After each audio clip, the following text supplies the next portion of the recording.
Welcome back to the Heartstrings podcast with Wes and Neesha. We are happy to be here again. Don't you just love it when I come in with a song or something that's just going to kind of be you, baby, be you. Do you? I don't think you want me to do me all the time. Babe. No, you really don't. I do. No, you. I like when you are you. Own the truth, Wes. I am. I like when you are you. Because if you're not you, who else would I? You don't want me to imitate or emulate anyone. You know, just the fact that I'm insecure about you calling me corny majority of the time. But anyway. No, let's straighten this up right now. Okay. I don't say you're corny. Just some of the ideas you come up with may be a little corny, but that's all. Okay. But they're good. We work with them. We make them work. People love them. Or you say it, I'll make it work. Well, welcome back to the Heartstrings podcast, Wes. I am Neesha Stringfellow, and you are? Wesley Stringfellow. We're happy to be here again, just to sit and talk and chill. And you know what, Wes? I thought about today with a few pointers from some other people that we really don't talk about marriage, because I was so intentional about saying I don't want it to just be a marriage podcast. I want it to be an all relationships podcast. Talk about everything. True. But I mean, I knew we were going to talk about marriage. Eventually. That is what we do. We are, what do we? Marriage gurus? No, the other word that goes with that. Coaches? The other word. Come on, babe. No, never mind. I'll think of it in a minute. Okay. Well, we are marriage ministry for sure. And people are used to us talking about marriage ministry. So I figured we'd go back a little bit and talk about a few things that brought us into marriage ministry. Well, not necessarily that, but just about, our life and journey with marriage, because we're very transparent, and we've been kind of transparent throughout the whole couple episodes we've done already. But I wanted to start back when we kind of just went into the church world. Now, I was born and raised in the church. And what does that mean, into the church world, babe? Well, what I mean by that, give a better definition. The church world. Well, our journey, our beginning in regards to church. Because you never left. No, kind of, sort of. Okay, so born and raised, grandfather, I say born, raised, and conceived in the church. And my grandfather was a pastor, and my mom and dad were both ministers and everything. Then I met Wes. You were conceived in the church? Conceived in the church, probably. But anyway, moving fast forward, we had joined a church. We didn't go to my grandfather's church when we got married, and we had joined a church called Little Zion Bible Church. And I'm only bringing that up because there was a space in our early part of our marriage where you were like, you know what? Later for fake people. You want to expound on that? No. Fake Christians? I don't know if I ever said that as much as you think I said that. Or maybe I did. I don't remember. But you keep saying that's one of the reasons why we left. Well, I think it was just the point. It wasn't that's why we left the church. It was just the fact that we didn't even really people were really having, the relationships were challenged. We left religion. We left religion. Facts. That's a good way of putting it. Wes was over people, like either you're going to live for God or you're not. That's just the bottom line. And you're not a religious person. That's the other people. I always tell, he's like, I'm not a religious person. Wes is not a religious person. He really is the real deal of relationship. And your authentic relationship with God does not reflect my authentic relationship with God. And I had to come to terms with that. However, there was a season where he was like, I'm not going to church no more. And I was like, okay, well, I'll go when you go. And I think that went on for about a year until, I think it was almost a year. Well, anyway, until I had found a church and I wanted you to go.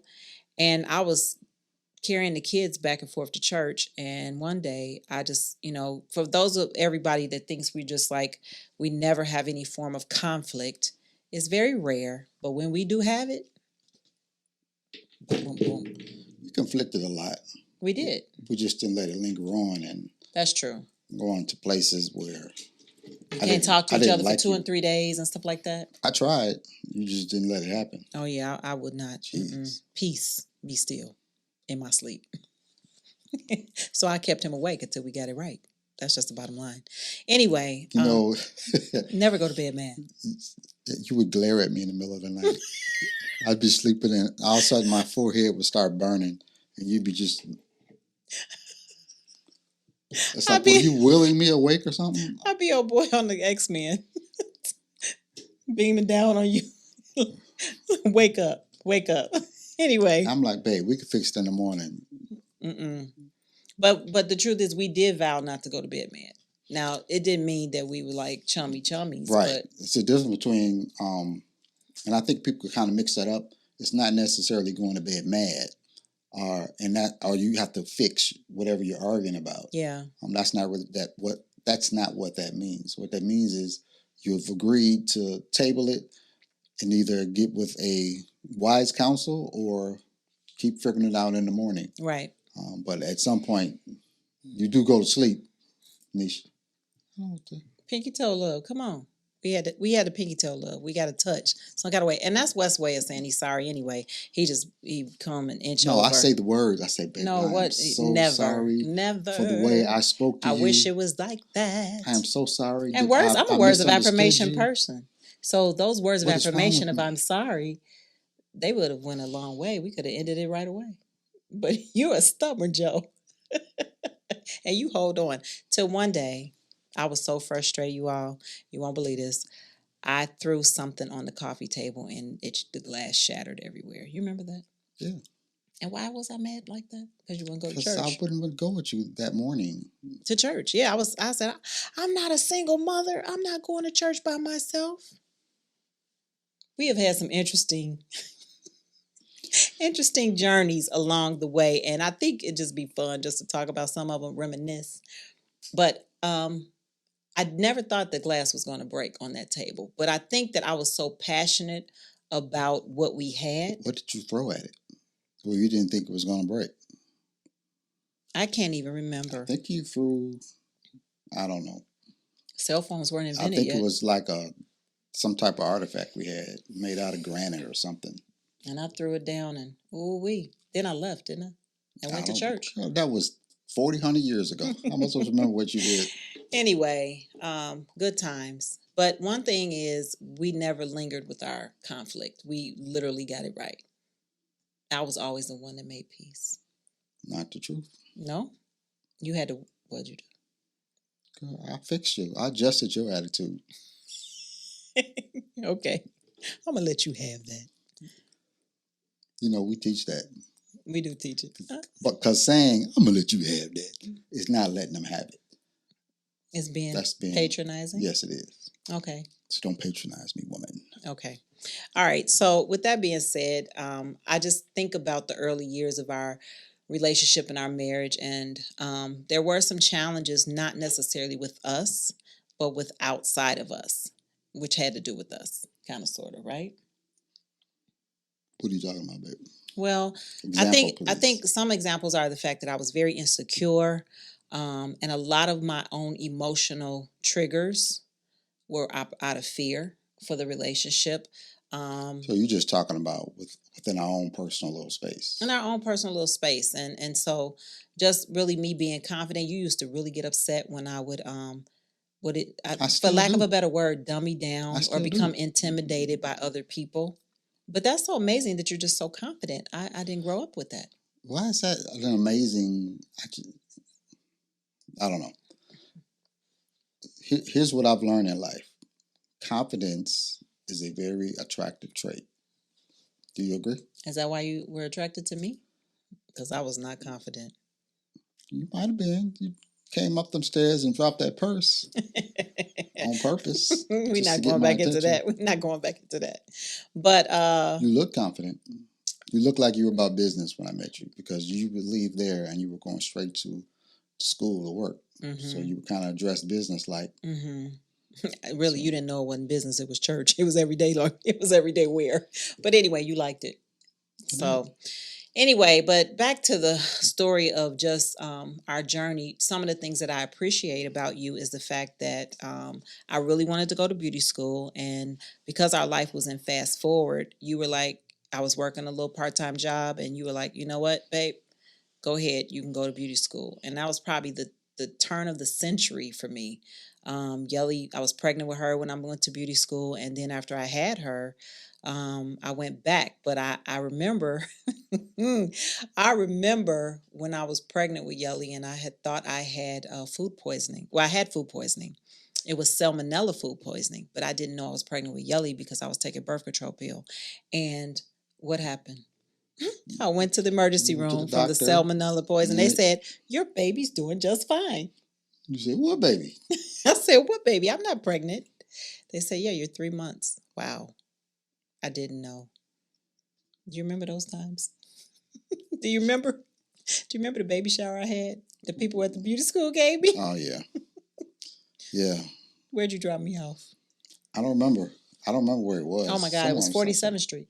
Was it that low? Yes, it was. It was on a low end, and really the low Hmm. end is the high end in Chicago now, right? I just want to say Well, that. it's not low because it's poor. It's low because of the low numbers. Oh, That's why it's a low end.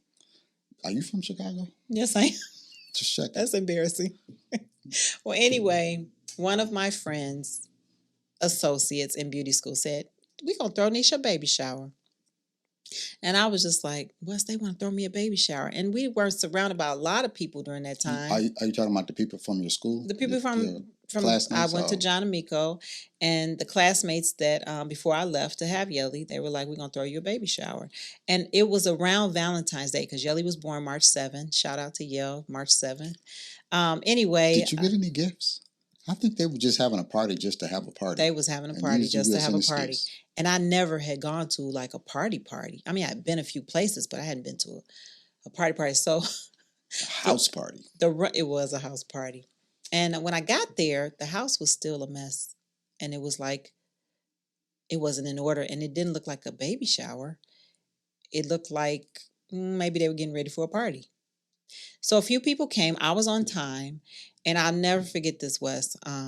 Not only did I, not only did I, um, it's hard for me to tell the story because we sometimes we blame when Yelly. She's so silly and she's so funny, and the running joke is that they had poured a fifth of old granddad inside the Baby, you punch. just skip right on I'm to that gonna story. skip to that part first because I really think that that's the part that stands out to me first is that I was thirsty after I had cleaned up, and I'll get to the cleaning up part.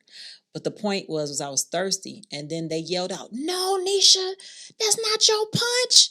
We got we put a whole fifth of granddad in there or something." Am I saying that right?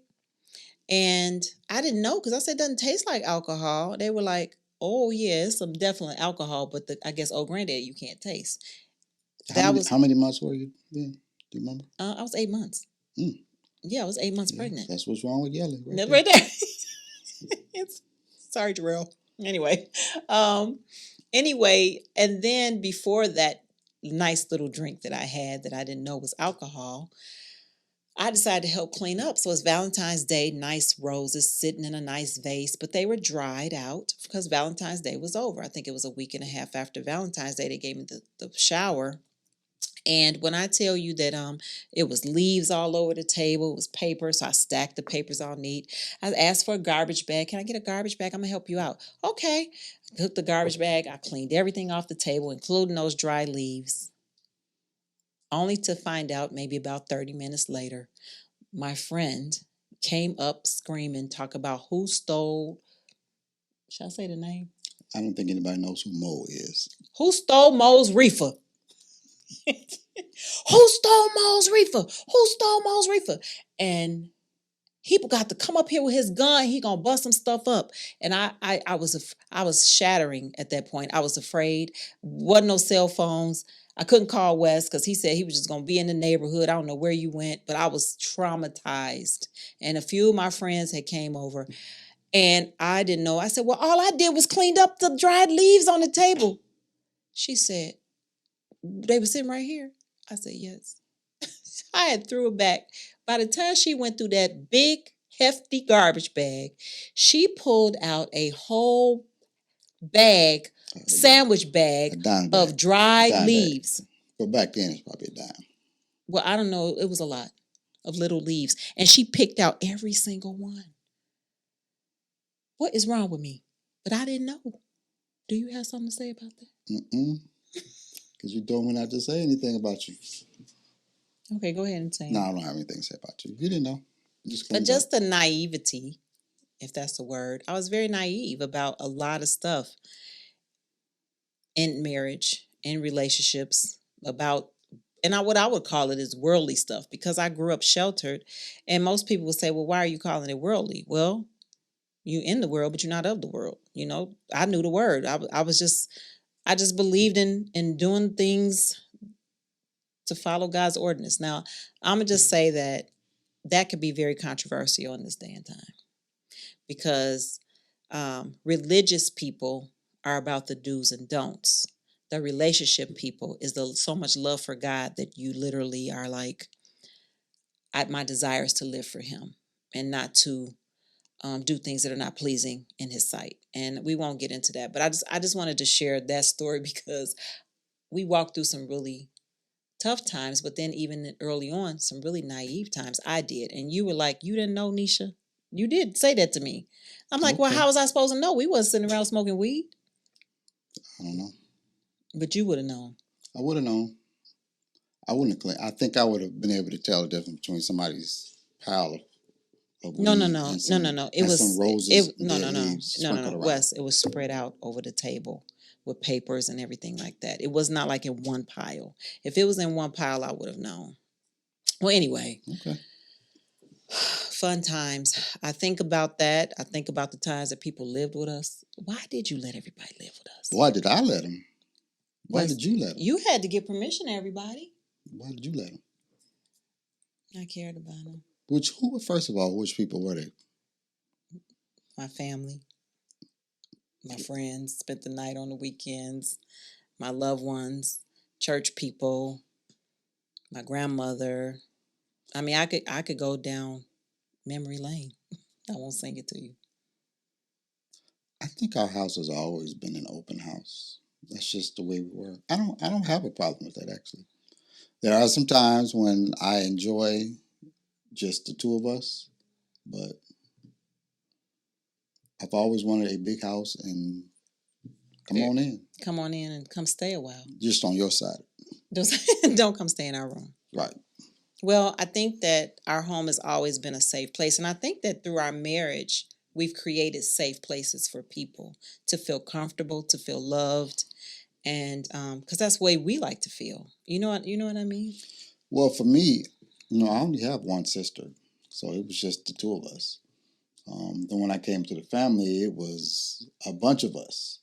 And I enjoyed every moment of it. It was like I wish I had a whole bunch of brothers and sisters. Even when we used to go for Thanksgiving, Christmas, things like that, for at least 10 years, it was just me and my sister. Mm. I didn't have any other cousins over. Like everybody now, they go, visit your cousin's house, and you all your grandma's house, and there's all your cousins there.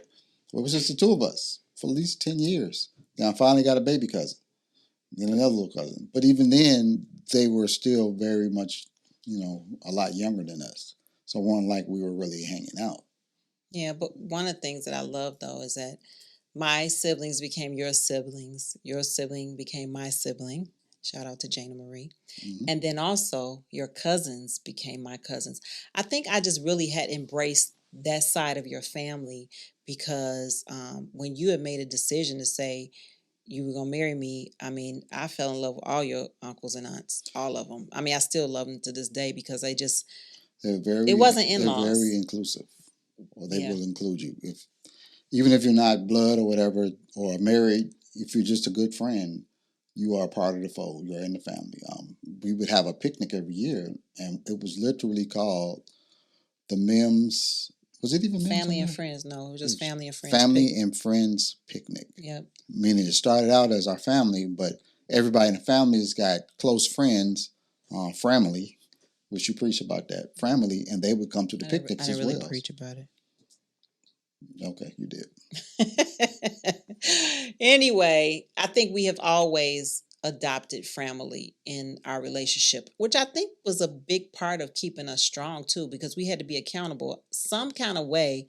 We were kind of the oldest for a while, and then it flipped, and other people were older than us, in our family. And then I think it's reverse again. We're the youngest, or people are our same age, and I mean we're the oldest, and people are younger. Are you talking about friends? Friends and family, because well, yeah, friends and family. I'm the kind of the oldest, right? One of the oldest, and everybody's. Elder in the family now? Are you an elder at your church? What's that got to do with family? I just thought about elders. I was like, Wes, we're young. I mean, sometimes you do have to remind me. You be like, Neesha. Neesha, because you be like, that older couple. I was like, baby, they only like 5 years older than us. What do you mean older couple? It's like, we're the older couple. We are the older couple. We're not the oldest, though, which I appreciate. But anyway, I think that all, I say all that to say that was the connection that I think kept people close. We just treated everyone like family and family. And then we are not the superficial couple. And I was just talking about something about that today, about how I really have issues with people that look down on people.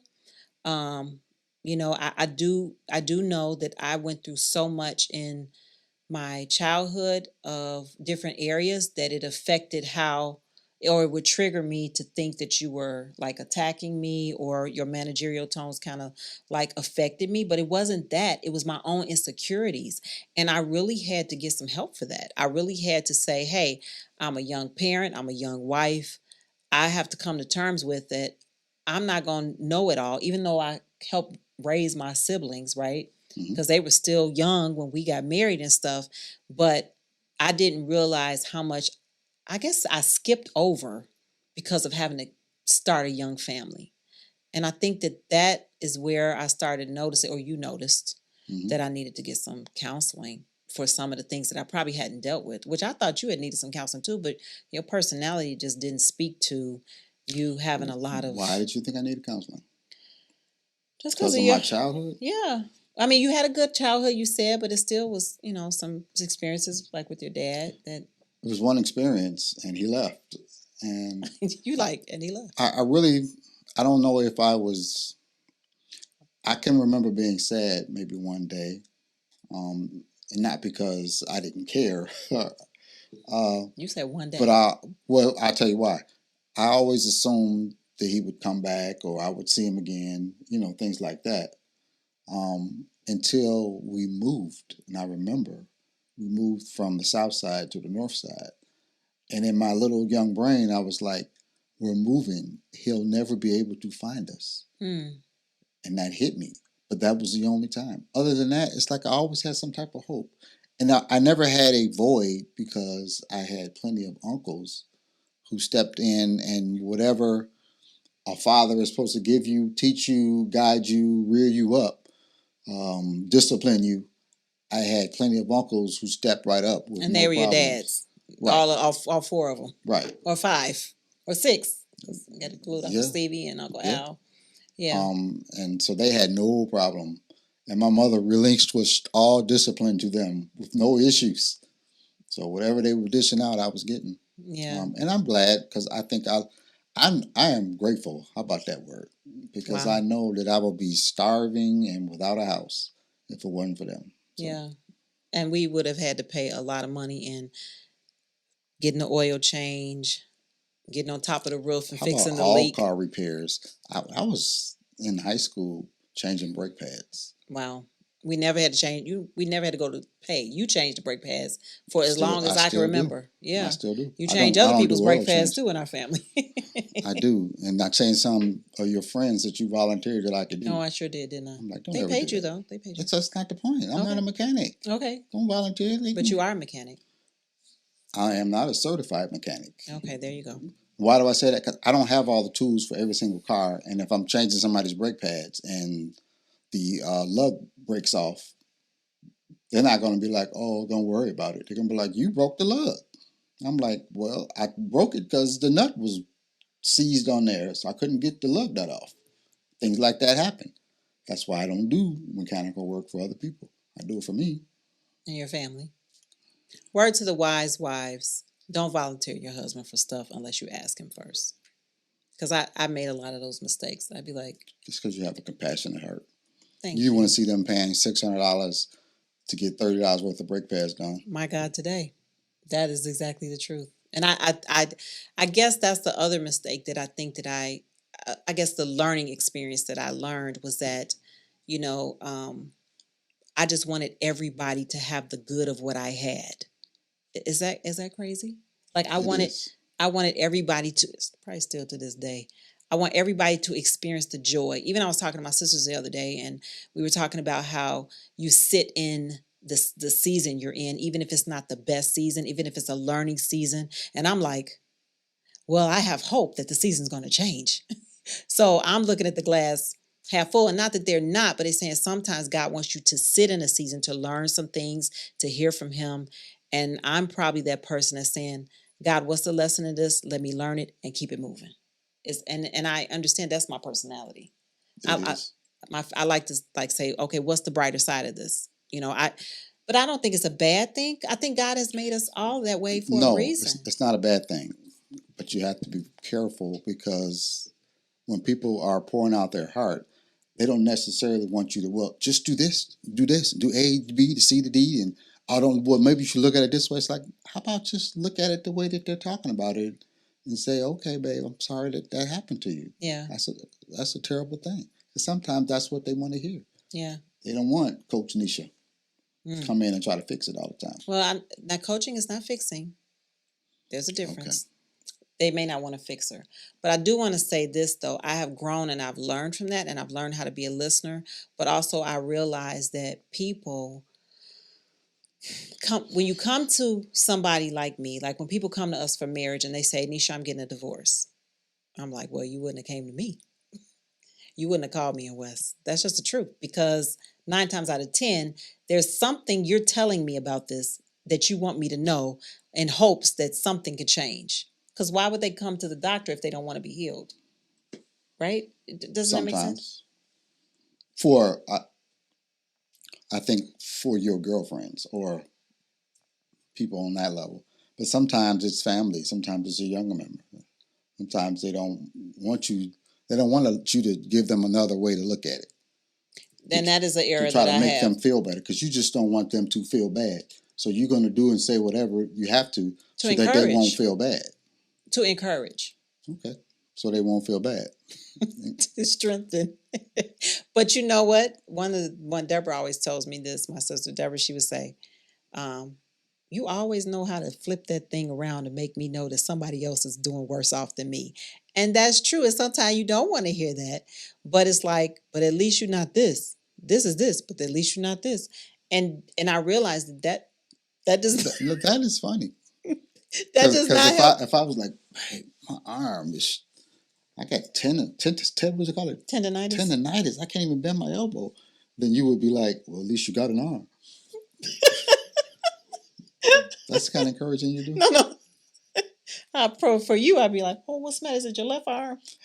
How your heart? You got a heart attack? Are you having a heart attack? Is everything okay? Did you take your medicine today? Paranoid. I would say all of that. Yes. I know. Anyway, all the joys of our journey. And I think about, and this is the way I feel was, I feel like I'm always the one sharing my journey, but you don't really have any problems with your journey. What journey? And I've expressed it. I have a boring journey. What do you want me to say about my journey? No, that's not what I'm saying. I'm saying like I confess my sins. I confess my faults one to another that I may be healed. What are your faults? Do you have some? I guess I do. I mean, who in the world is perfect? Nobody thinks that. I know. I don't. Just so you saying you think I'm perfect? No. Okay. But my point is that you strive to, I don't know, it just seems like I'm always the one sharing my journey of naivety, vulnerability, and lack of confidence, lack of self-esteem, and you just, Mr. Confident Joe. I have never said, that's your words. I've never said that. Okay, so give me some lack of confidence over there. Now you want me to have lack of confidence? No, I'm just kidding. No. What do you want me to have? I want you to share your journey. What has the Lord been saying to you about you cleaning out your heart, riding it out like a sewer? What's the next thing on here, woman? See, you deflect. I don't. What do you want me to say? I don't know what you want me to say here, I don't know. babe. What lessons have you learned in our journey of marriage? What can you tell someone? All right. So I don't know where we're going here. No, I do. I do want to say this though. I think being the oldest, cousins, sisters, all that. I think that there is a level of responsibility That sucks that sometimes. it does that is put on you.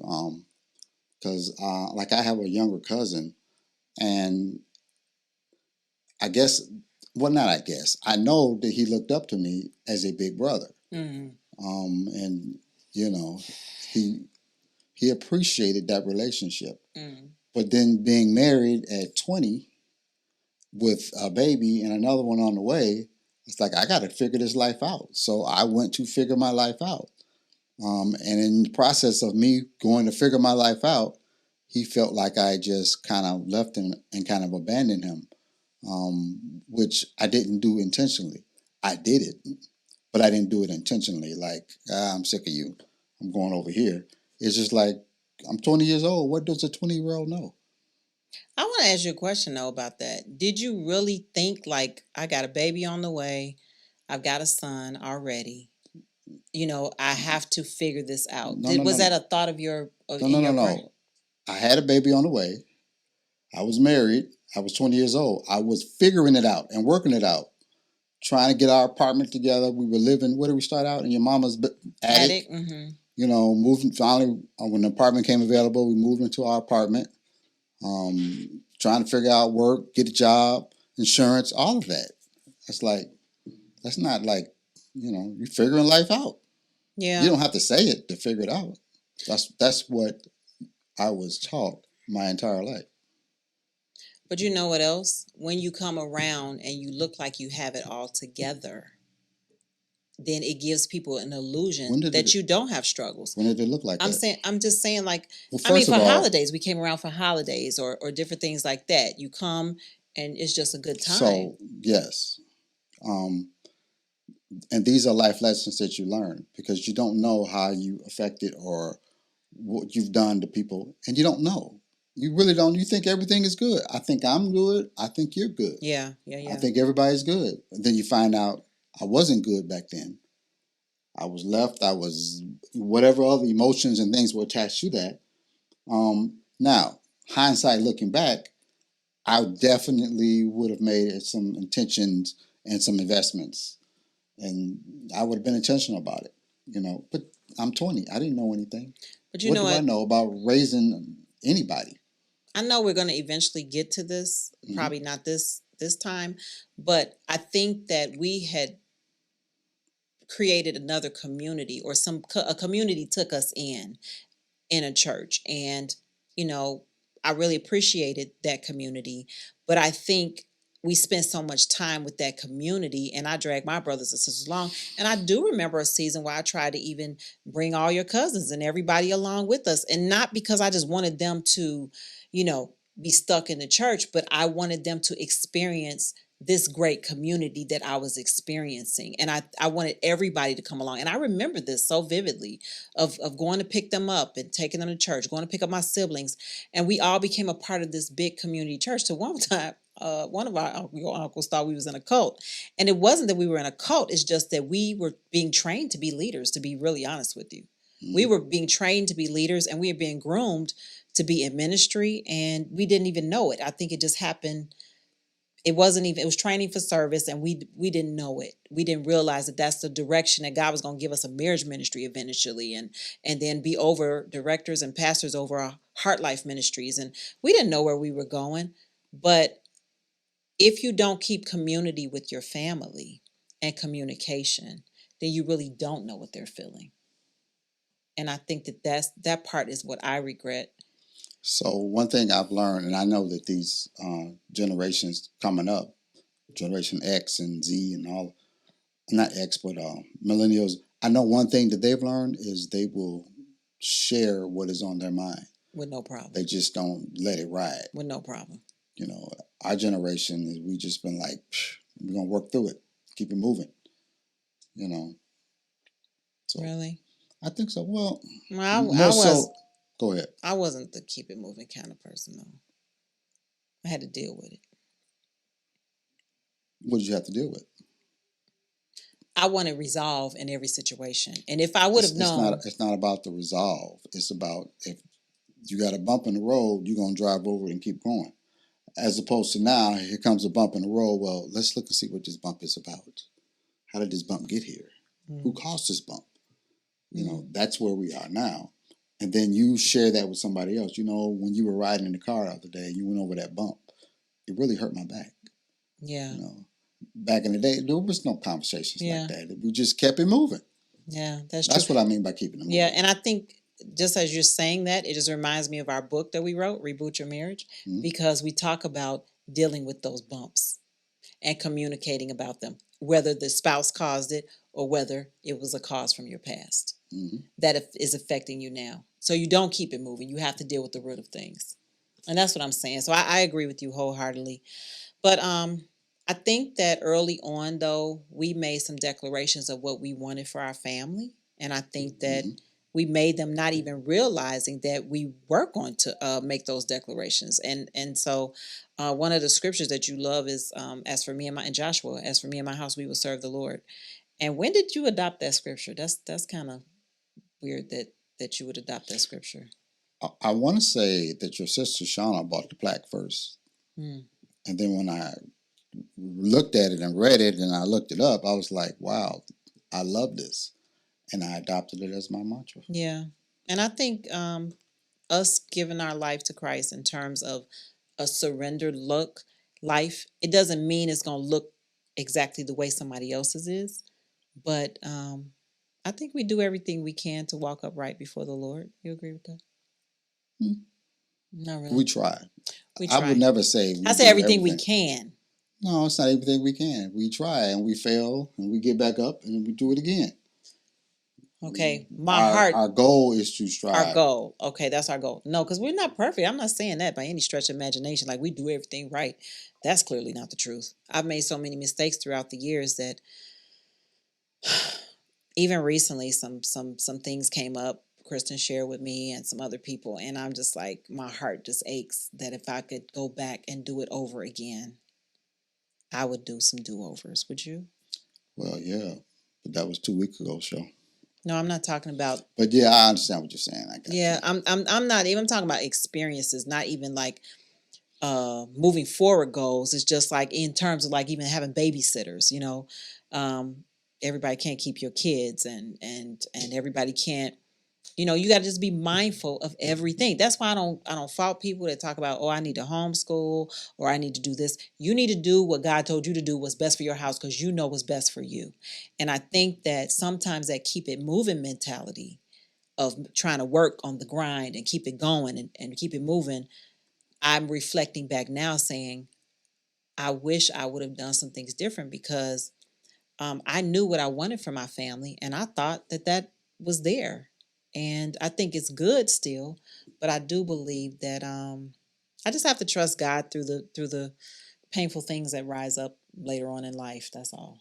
That's a hard thing for me as I reflect on our marriage. And I say this, nothing really affected us in terms of our foundation of all the things we've walked through because we've kept each other first. We kept God first. We kept each other first. But it doesn't mean that along the way, maybe, you know, we could have done some things different with kids or whatever. What parent does not say that though? I don't think there is any. Even the ones who think they're doing everything perfect and right. And homeschooling and the whole 9 yards can all say, I wish during this time when my child went through this stage or this growth or age, you know, I wish that I had dealt with that different. I wish whatever. There's always something. There's always a hindsight on everything. And one thing I've learned, I don't live in hindsights because that would drive you crazy of all the stuff you wish you could have done and said different and done different. And, And sometimes I believe this. Sometimes you're supposed to go through some stuff because it will make you grow and make you a better person. If you never go through anything, then I don't know how you could be strengthened and learn anything. Yeah. You have to go through some stuff. Yeah, that makes me think of the scripture that says,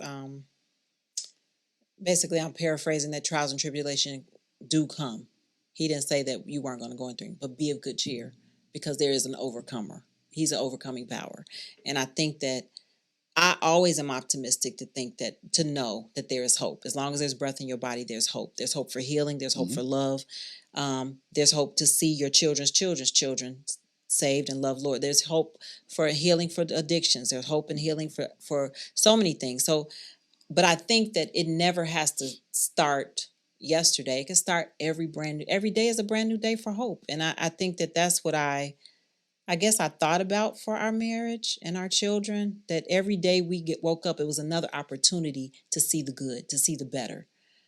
And what I've learned, just what you got through saying, is not to keep it moving, but to take those lessons. And that's how I think we are always so transparent. Do you think that's why? So that we can teach this thing, like to not let people be caught off guard with stuff? Because do you believe that? Do you think people have to go through things, or they can actually see, they told me about that bump in the road, I'm not going to take that bump in the road? Oh, of course. I mean, there are some things that if you had just listened to, you could have avoided. Yeah. But some things I think happen for a reason. Yeah. That are out of your control. And they happen, they come, and we deal with them. In the meantime, I just want to say that even after 35 years of marriage, we still are declaring things over our marriage and declaring things for our family. And didn't do it this year, but we take the time to sit down with our adult children and say, hey, what are your goals?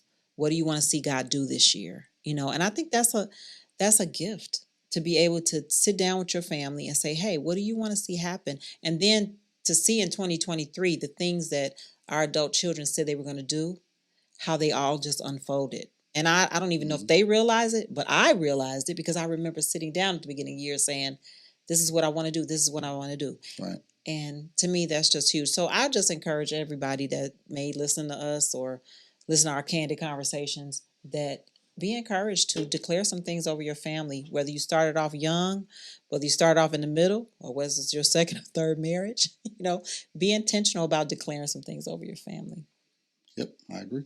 Okay. Well, let's do something fun. Let's pull from our card deck. Uh-oh.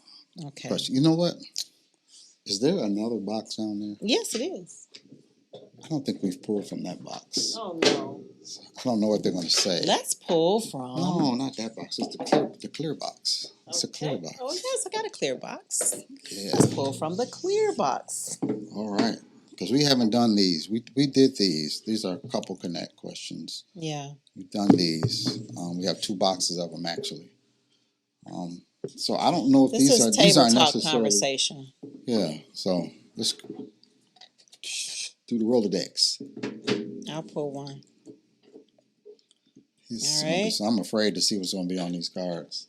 Maybe a good dumb question or easy question. I don't know. See what I'm saying? You want to pull another one, don't you? Nope. I'm happy with this one. Okay. This is I got a marriage card. Who's going to go first? Is yours about marriage? Not really. Well, mine's about marriage. It could be about anything. So these are just about anything. All right, here we go. Go ahead. We're going to both answer. Is passion or comfort more important in a relationship? Is passion or comfort more important in a relationship? I want you to answer first. I'm going to. For me, that's a good question. How could you not have either, first of all? But this is the question. Choosing one. So, comfort. Why? Because if you're comfortable and you're relaxed and you're chilled, and I think it's a form of intimacy to just, some people, believe it or not, they will get home. Well, people do believe this. They'll come home from working all day and just sit in the car. because they I know what want they're to going to go have to inside. deal with. And there's nothing worse than not having peace in your own home. Okay. All right. This is for me. I would choose passion. Because Be- everything else is so comfy. no, because if I have passion for you in the relationship, then wherever we are, comfortable or uncomfortable, as long as we're together and we like each other and we're passionate about us, we can make it through anything in the relationship. Interesting thought. But if we're just comfortable, I could be comfortable on my couch down here. You can be comfortable. I could be comfortable in my car and not want to come in. So, see how we're so different. Yeah. Okay. I bet we agree with this one, though. Okay. This is a really easy question. But for us, it's easy to answer, I guess. For other people, maybe not. Okay. Is it a good idea to live together? Hell, let's take this as well. We're going to answer why it would be a good idea and why it wouldn't. Okay. Is it a good idea to live together before marriage? So, of course, believing what the Word of God says, I believe that, living together is specifically designed for the marriage bed, for the marriage life. Mm-hmm. And I believe that, Mm-hmm. I just think that because of that, you know what I mean? I want to be honorable and I want to feel like I'm a prize coming into the marriage. I don't want to have to, get comfortable with each other before you should build a relationship. But I mean, so many people fall into a space of, well, why we gotta get married? What's the point? So my answer would be no, it is not right to live together. You should not live together before you get married. Yeah, they said, is it a good idea? Not, is it right, Pastor Stringfellow? Oh, sorry. Is it a good idea? No, it's not a good idea.